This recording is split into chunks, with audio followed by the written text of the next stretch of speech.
नमस्कार, top 10 news में आपका स्वागत है। मैं हूं राम सकल यादव। आइए दिखाते हैं आपको आज की छोटी बड़ी खबरें।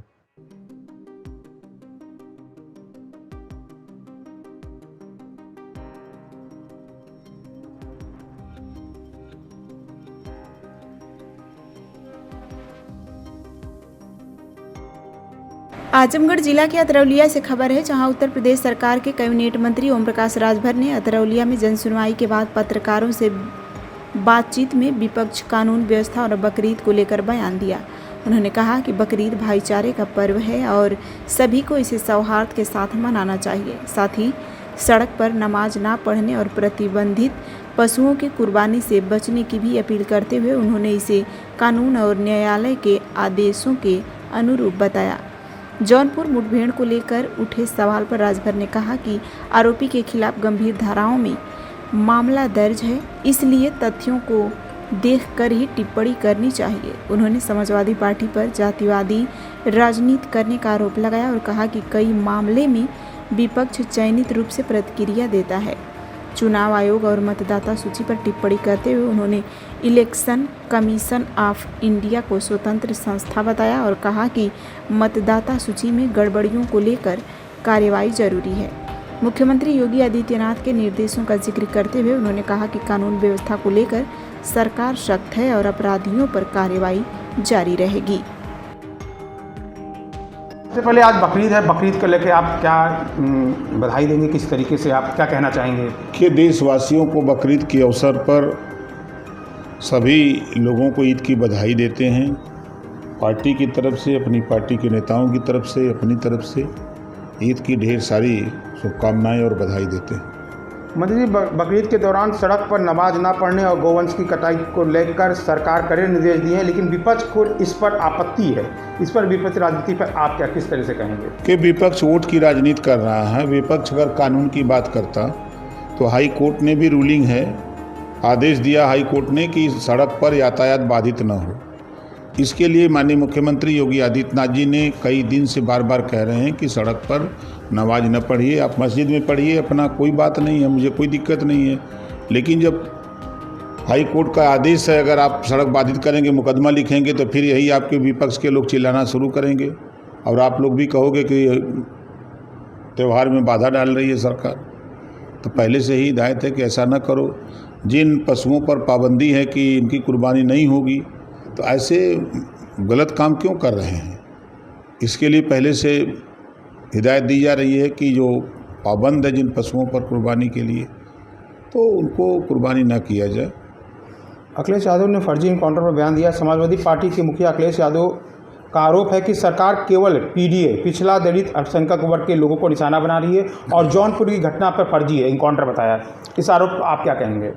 देखिए, जो जौनपुर की घटना को वो बता रहे हैं, जौनपुर की घटना आपने बहुत सही पूछा है।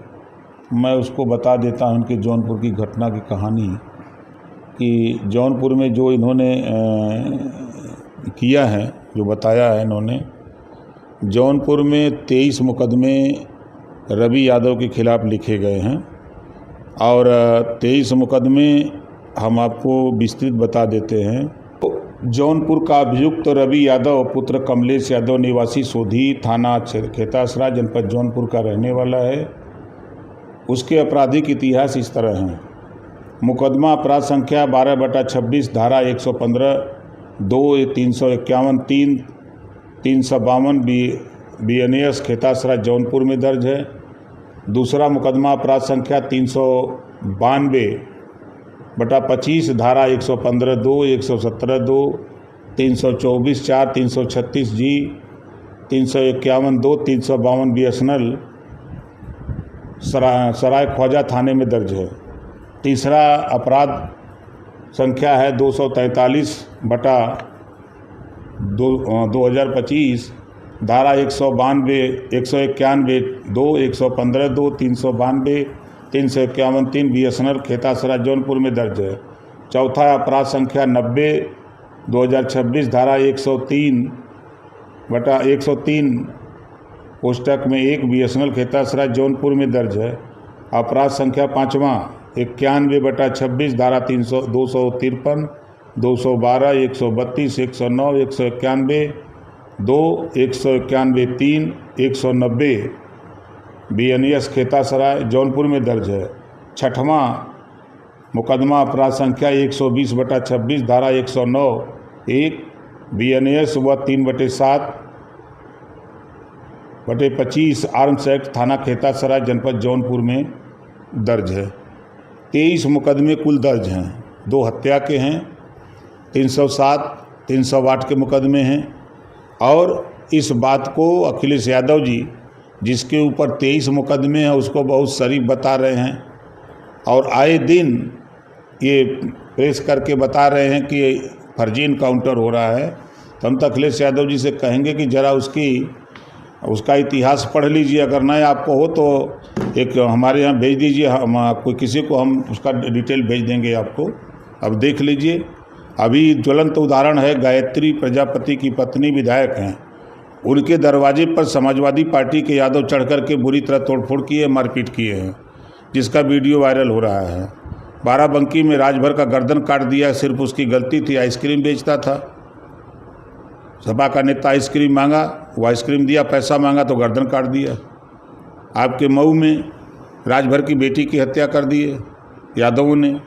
मधुबन में मधुबन यादवों ने जो है हत्या कर दिया राजभर के नौजवान की, जिसकी उम्र 22 साल थी।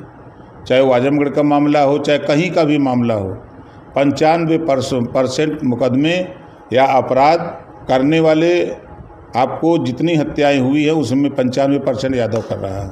क्या अखिलेश यादव जाति देख के इस तरीके का करते हैं? जब कौशाम्बी में पाल की बेटी के साथ 4 यादवों ने रेप किया और हत्या कर दिया, तब अखिलेश यादव का बयान नहीं आया। जब बाराबंकी में यादवों ने राजभर की हत्या कर दिया, तब उनका नाम नहीं आया। देवरिया में जब चौहान की हत्या यादव ने दिन में गोली मारा, तब अखिलेश यादव जी का बयान नहीं आया। जब यादव मारा जाता है तब इनके बयान आते हैं, और जब यादव मुसलमान को मारता है तब इनके बयान नहीं आते हैं। एक अभी ताज़ा मामला मुबारकपुर में एक दलित प्रॉपर्टी डीलर की हत्या हुई थी। मुख्य आरोपी पुंटू यादव उमाशंकर यादव है। उनको बचाने के लिए समाजवादी पार्टी लोग एसपी से मिले थे, जबकि पुलिस के पास पुख्ता सबूत है। क्या विपक्ष केवल अपराधियों की जाति देखकर उनको संरक्षण देती है? क्या कहेंगे इस पर आप? निश्चित है, समाजवादी पार्टी के लोग अपराधियों को संरक्षण देने का काम करते हैं। जब सारे साक्ष्य सबूत थानाध्यक्ष बता रहा है, प्रशासन बता रहा है, तो आप एसपी से मिलकर उसको बचाने जा रहे हैं अपराधी को। ये समाजवादी पार्टी का पुराना कल्चर है। क्या ये केवल यादव जाति देख के ही केवल क्या कहते हैं इस तरीके बचा रहे हैं, जैसे इनकाउंटर को फर्जी बता रहे हैं? देखिए, मैं फिर कह रहा हूँ, समाजवादी पार्टी के नेता अगर यादव अपराध करता है तो उसको बचाने के लिए किसी हद तक चले जाते हैं, लेकिन वहीं दूसरी जाति का अगर कोई व्यक्ति है तो उसकी तरफ ताकते भी नहीं हैं। चुनाव आयोग के संबंध में फर्जी एसआईआर को लेकर पोजंगरा फैलाया जा रहा है, इसीलिए सुप्रीम कोर्ट ने चुनाव आयोग को क्लीन चिट दे दी है और विपक्ष के दावों को खारिज कर दी है। कोर्ट ने इस फैसले को विपक्ष के लिए कितना बड़ा झटका मानते हैं आप? इसके बारे में बताइए। विपक्ष जो झूठा प्रचार कर रहा था, चुनाव आयोग के ऊपर, सरकार के ऊपर गलत आरोप लगा रहा था, उस विपक्ष को करारा जवाब मिल गया सुप्रीम कोर्ट से। चुनाव आयोग स्वतंत्र एजेंसी है। चुनाव आयोग जो है एसआईआर कराने का उसका पूरा अधिकार है। अब ये लोग वही फिर मैं कह रहा हूँ कि हमारी विधानसभा में 12,000 से ज़्यादा मृतक वोटर लिस्ट में पाए गए। हम भी आदमी लगा रखे थे अपने उस मतदाता सूची पर। अब 12,000 से भी ज़्यादा मतदाता लोग मिले मृतक, तो ये विपक्ष के लोग ऐसे मृतक जो लोग हैं उनका नाम पर फर्जी मतदान कराते थे, उनको जाके स्वर्ग से ले आते थे और नरक से ढूंढ लेते थे और वो डलवा करके फिर पहुंचा देते थे कि तुम्हारा स्वर्ग में है, तुम नरक में हो, तो हम सब लोग चले जाओ, अब 5 साल बाद फिर मिलेंगे। इस नाते विपक्ष चिल्ला रहा है। जौनपुर दुल्हा हत्याकांड में एक आरोपी रवि यादव को इनकाउंटर हो चुका है, लेकिन भोरा राजभर और प्रदीप बिंद को गिरफ्तारी अभी तक नहीं हुई। परिवार आरोप लगा रहा है उसको राजनीतिक और जाति संरक्षण मिल रहा। आप इस ऐसी कोई बात नहीं है। हम लोग भी जो अपराध किया है उसको अपराधी को सज़ा मिलनी चाहिए। पुलिस उसमें लगी है, छानबीन कर रही है। जिस दिन वो लोग मिलेंगे उस दिन पुलिस अपना कानूनी कार्रवाई करेगी। सोशल मीडिया पर ये चर्चा तेजी के साथ कि भोले राजभर को सौजाती होने और कथित रिश्तेदारी की वजह से बचाया जा रहा है, क्या कहना चाहिए? प्रदीप बिंद को कौन बचा रहा है? सवाल तो ये भी है ना, ये देखिए वो काम पुलिस का है, हम लोगों का नहीं है। हम लोग तो चाहते हैं जो अपराध किया है उसको अपराध की सज़ा मिलनी चाहिए। विपक्ष और पीड़ित परिवार दोनों सवाल उठा रहे हैं कि पुलिस की कार्रवाई एक आरोपी को सख्त और दूसरे पर नरम क्यों दिख रही है। जब पता लगेगा, जासूस लगेगा, जब वो मिलेगा तभी न पुलिस कार्रवाई। पुलिस के पास कोई ऐसी मशीन है कि जो तुरंत पता कर दे कि यहाँ बैठे हैं? पुलिस उसमें लगी हुई है, उनकी गिरफ्तारी होगी, पुलिस किसी को छोड़ेगी नहीं। आखिरी सवाल है, क्या ओपी राजभर ये कहेंगे कि भोले राजभर और प्रदीप बिन को भी उसी सख्ती से गिरफ्तारी की या कार्रवाई होनी चाहिए जिसे रवि यादव के खिलाफ? निश्चित होनी चाहिए। जब लोगों ने मिल करके उस दूल्हे को मारा है, मंडप में जाते समय उसको मारा है, तो निश्चित है कि जब अपराधी हैं तो उनको सजा मिलनी चाहिए। सर्वोदय पब्लिक स्कूल आजमगढ़ में आपका स्वागत है, जहां हर दिन एक नई शुरुआत होती है।